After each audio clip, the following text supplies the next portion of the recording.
Eudel, gure alkargunea, gune privilegiatua da, alkarrengandik ikasteko, horretara etorri gara gaur, eta udalerrien artean jardunbide egokiak trukatzeko, eta horrez gain, ekintza lokala sustatzeko ere eredua da. La transformación social que proponen los Objetivos de Desarrollo Sostenible solo se puede materializar en los municipios, en nuestras comunidades locales y con las propias personas como artífices del cambio. No se trata de inventarnos cosas nuevas. Podemos empezar con las acciones que ya tenemos, identificarlas y marcarlas en esos Objetivos de Desarrollo Sostenible. Desigualdad, inclusión social, innovación digital, medio ambiente y tantos que ya trabajamos desde hace mucho tiempo.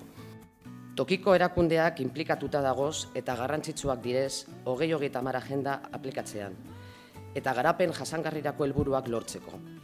Helburu hauek politika eta udal ekintzarako esparru barria eskaintzen dute.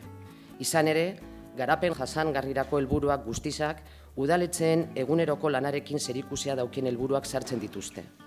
Hori bai, ez leuki hartu behar agendaren implementatzaile lez.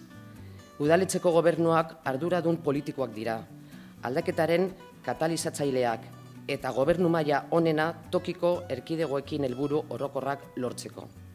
La Agenda 2030 ofrece un marco idóneo para cambiar la manera de trabajar de los ayuntamientos, quizás tradicionalmente un poco sectorializada, y para avanzar hacia políticas, programas, proyectos y acciones integradas, transversales y coherentes en los ámbitos social, económico y ambiental.